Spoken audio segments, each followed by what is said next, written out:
عليكم ورحمة الله وبركاته، ازيكم عاملين ايه؟ يا رب تكونوا بخير وفي احسن حال. هنكمل بقى بقية تصميم المجلس. احنا هنعمل مجلس رجال بطابع نيو كلاسيك. فانا عندي هنا، احنا عملنا السقف المرة اللي فاتت، وهنبتدي بقى اللي احنا نعمل بتاع ده، نعمل الجدران. فانا عندي هنا آم، يعني دهان انا بحبه قوي، اللي هو البريز دوت. فانا هحطه في كل الغرفة الاول مؤقتا كده. تمام. وهنبتدي ان احنا نعدل بقى في الجدران. بس انا عندي مشكلة، انا محددة ان انا هعمل هنا بانوهات، وهعمل هنا بيت نور وهيبقى جواه صورة ورق حائط يعني. تمام. وهنا لسه ما فكرناش هنعمل ايه، فعايزين نظبط السقف على هذا. يعني هنا البانوهات مش هيبقى فيها مشكلة خالص لما نرسمها بخصوص السقف يعني، لكن الجزء ده لما نيجي نعمل بيت نور فالجزء دوت هيبقى مختفي كده، مش هيبان. فهندخل على تعديل السقف. احنا مجرد ما بندوس بس على الجدران فبتتحدد السقف، فبتتحدد بيبقى عليها اطار ازرق كده. فاول ما بندخل على ايديت سيلينج فبيدخلني عند السقف. فاحنا عايزين نقدم الجزء ده. أول بس ندخل، بص احنا عايزين نقدم الجزء ده شوية علشان احنا هنعمل هنا بيت نور، فلما نيجي نعمل بيت نور هيختفي. فهعمل ايه؟ هاجي اجيب عند هنا الريكتانجل، هدوس هنا. ماشي، هدوس كده في الريكتانجل. اوكي، وهقدمه شوية.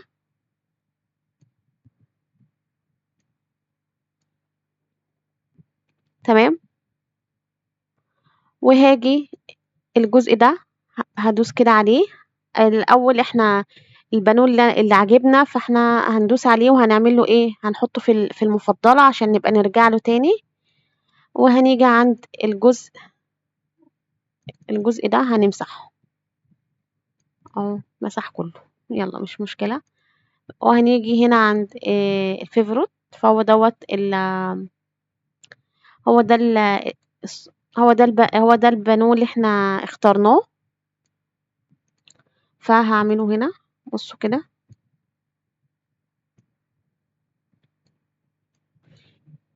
اتقدم خلاص. عشان كان هيضايقنا قوي لما احنا نيجي نعمل بيت نور فما كانش هيبان. فاهمين الفكرة ايه؟ احنا قدمنا الجزء ده علشان هنا الجدار ده كله هنطلعه عشان هنعمل بيت نور فيه. احنا عايزين نظبط. حاسة ان انا مسكتها كده غصب عني. تمام. وخلاص هنبتدي بقى ان احنا نشتغل بقى في الجدران. فانا همسك الجدار ده. انا قلت لكم انا مجرد ما بمسك الجدار بيتعمل عليه اطار ازرق كده، فانا معنى كده اللي انا واقفه عليه فهكتب. فبيجي لي من فوق كده وول اديتور، فده اللي انا بدخله. معلش هعملها لكم تاني عشان لو ما حدش اخد باله. انا بمسك الجدار. فاول ما بمسكه بيجي لي هنا امر اللي هو تحرير الحائط وول اديتور. فالمهم انا بعمل تعديلات الحائط، بدوس عليها بس فبيجيب لي صفحة تانية خالص بالشكل ده. هنا بنشوفها 2D، هنا 3D، وهنا 2D. طيب احنا هنعمل هنا ريكتانجل. هنرسم ازاي؟ هنعمل هنا ريكتانجل عادي جدا. احنا ممكن بصوا من الجزء دوت هنا ديكورات للحائط. هنا دهانات، ورق حائط، الاشكال اللي انا عايزاها. وهنا بانوهات جاهزة. ماشي. يعني مثلا بصوا ممكن نجيب حاجة زي كده ونكبرها بقى. شايفين؟ هنا لو انا عايزة اجيب بانوهات جاهزة اهو زي كده مثلا، واقوم برضو مظبطاها مصغراها شوية. شايفين؟ دي عندي قوالب جاهزة انا بقدر اختار منها. فانا مش هختار منها، لا انا همسحها.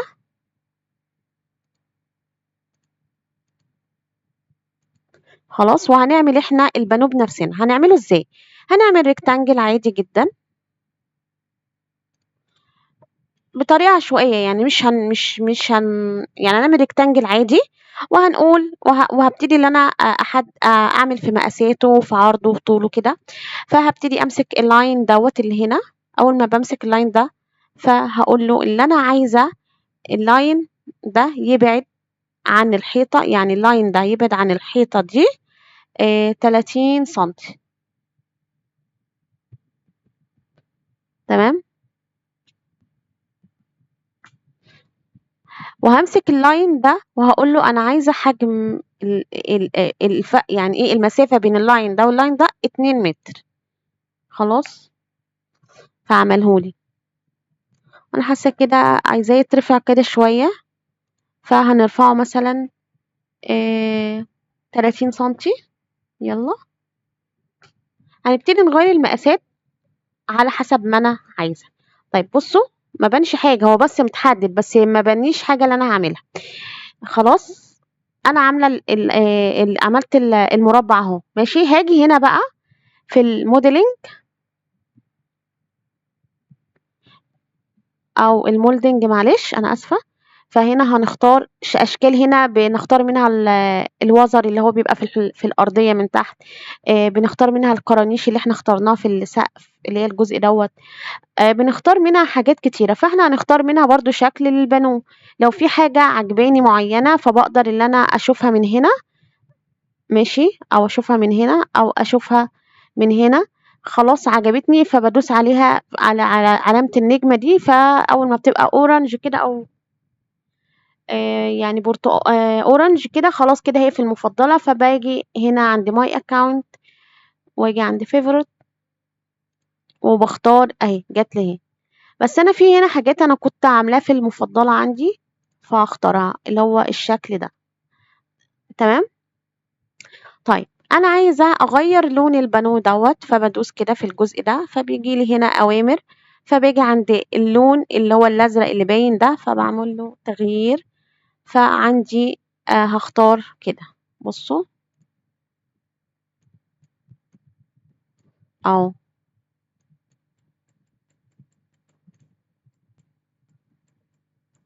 أهو بُصّوا شكله.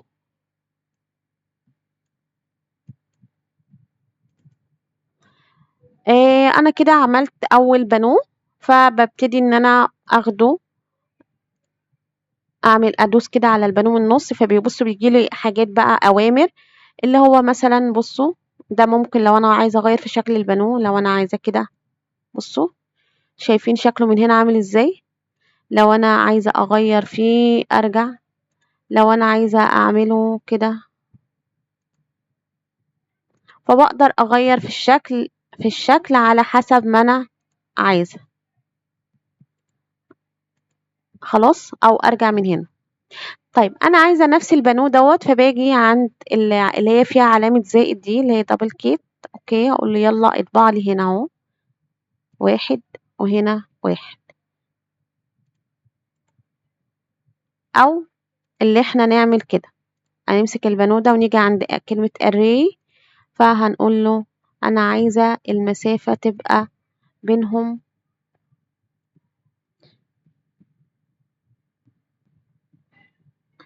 30.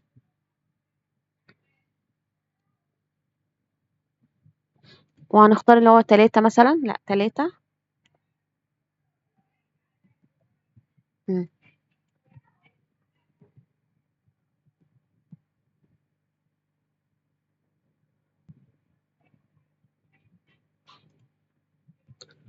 هي بُصّوا، يعني هي كان 30 سنتي بالضبط، فعادي لو في حاجة زيادة باقدر إن أنا أمسحها. آه.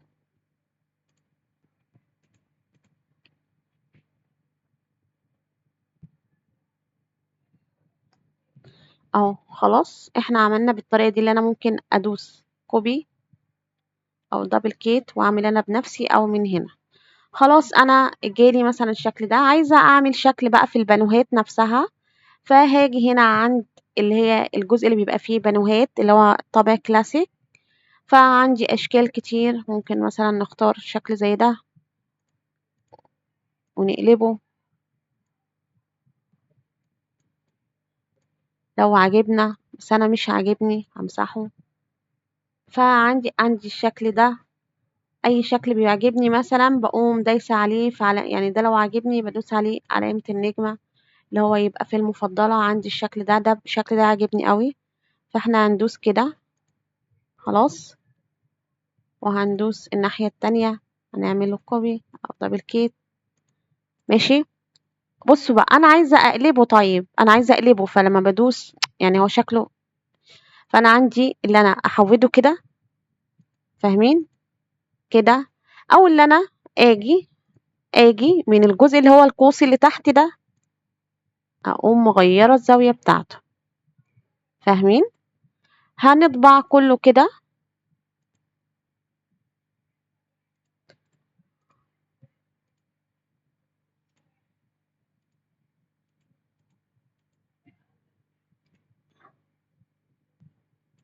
خلاص هنعمل بقى كلّه نفس الكلام.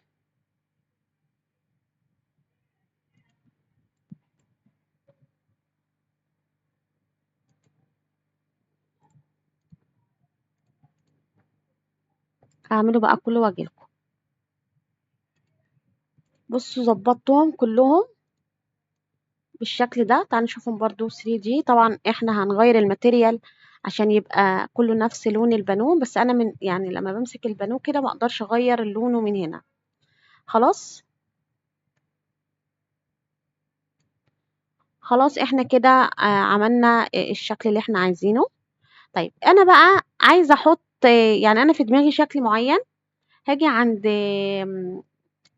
هاجي عند اللي هي القوالب الخشبية اللي في البانوهات، وهاختار شكل معيّن كده أنا كان عاجبني. هابحث كده عن الشكل اللي هي التجاليد.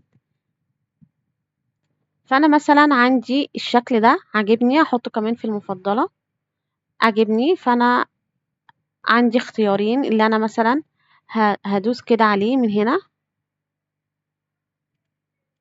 وهاقوم رافعاه بقى مضبّطة حجمه،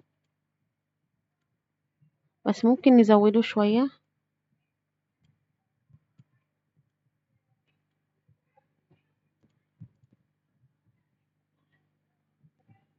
ماشي،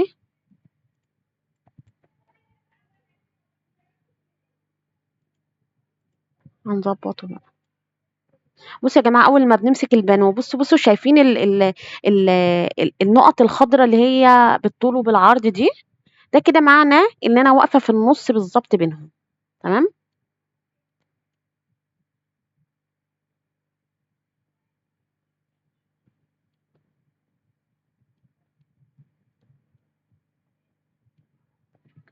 خلاص أنا كده ضبّطت الدنيا في رسمة البانوهات، في رسمة البانوهات اللي أنا عايزاها. أنا مضبّطة الدنيا، فأنا بقى هاطلع برّه أغيّر الmaterial بتاعتها، هاقول لكم إزاي. فبُصّوا طلعنا أهو برّه. إيه رأيكم الشكل؟ إحنا لحظة كده. فبُصّوا طلعنا برّه، تمام. فهاجي بقى أنا عايزة أغيّر الmaterial بتاعة الحيطة، يعني الحاجات اللي إحنا حطيناها تبقى زي الحيطة. فأنا بُصّوا هاجي هنا من أدوات، بُصّوا الجزء اللي فوق ده، أول ما بادوس كده عليه أو أقف عليه حتى فبييجي لي علامة الفُرشة، فباجيب الفُرشة بتاعتي باخد اللون اللي على الحيطة ده وباطبعه هنا، باطبعه هنا، باطبعه هنا، باطبعه هنا.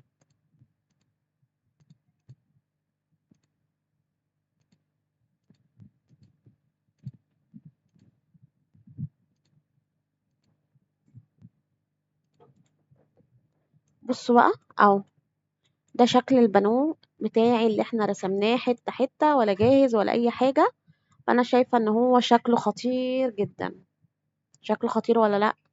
طيب تعالوا بقى نرسم الجزء ده.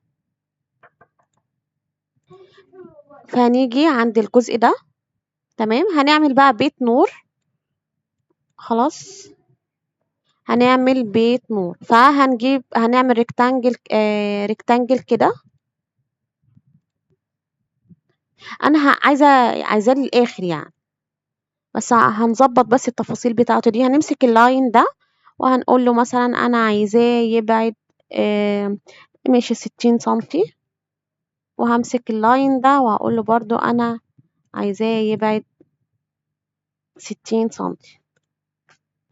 خلاص، وهعمل له اكستروجن، يعني اللي انا هطلعه شوية، هطلعه مثلا 20 سنتي.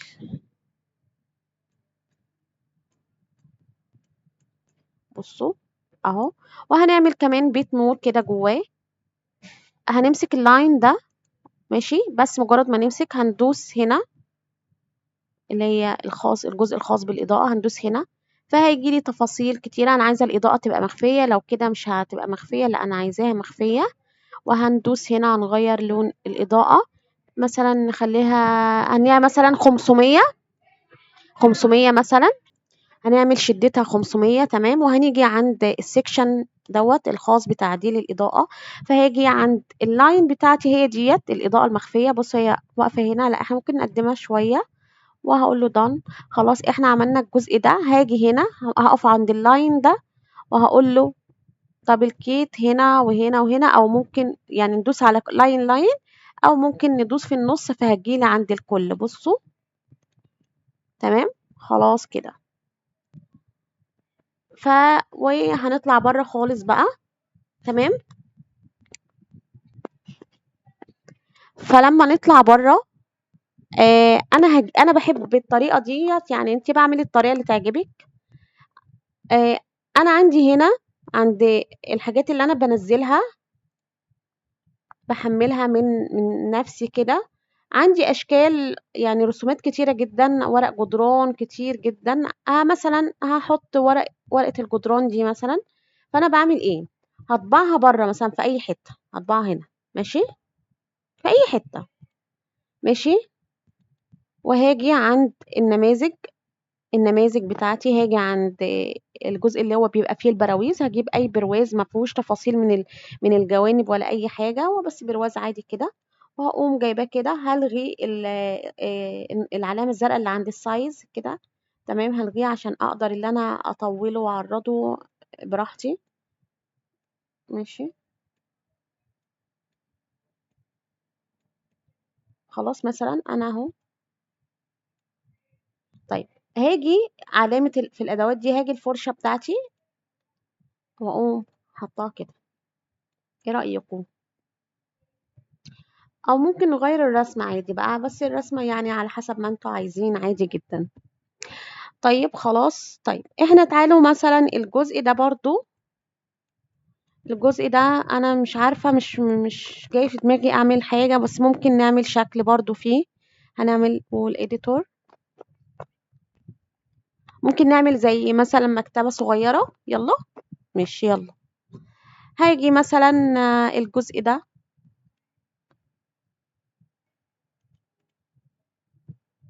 آه، مثلا اخليه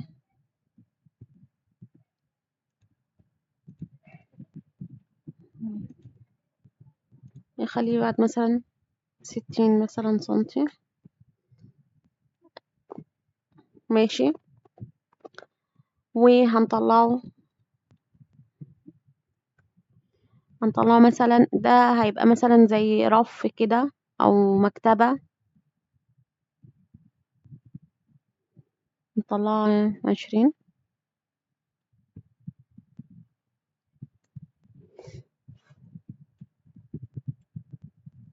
أو ممكن نعمل هنا زي بوكس كده.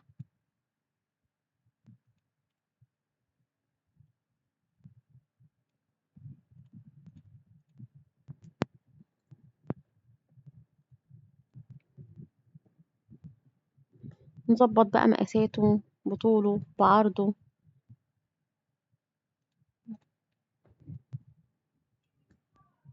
خلاص. هنعمله هنا اكستروجن سيف، بحيث ان هو بصوا عمل ازاي. هنختار برضو، هنعمل كذا واحد بقى، هنقف عليه كده اهو. وهنعمل هنا. انا والله بصوا يعني المجلس ده انا قلت هعمله كده انا وانتوا مع نفسنا يعني. مش مفكره له في حاجه خالص. فعايزاه يبعد عن الجزء ده مثلا 10.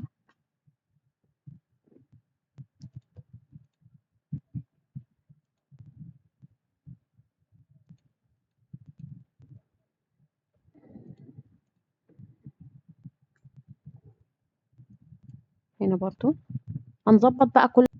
خلاص ظبطنا المقاسات على الحجم، على ده يعني على الشكل ده.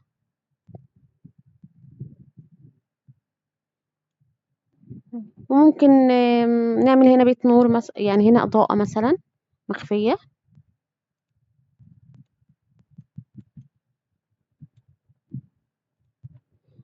خلاص كده. وممكن نعمل هنا ورق جدران عادي. يلا، حطيت هنا جبت اللوحة اللي أنا حطيتها هنا، أو الرسمة الجدران اللي أنا حطيتها هنا، نقلتها هنا، عملت لها كوبي وبس كده. ده ايه رأيكم؟ ايه رأيكم بقى في الغرفة؟ انا شايفاها حلوة.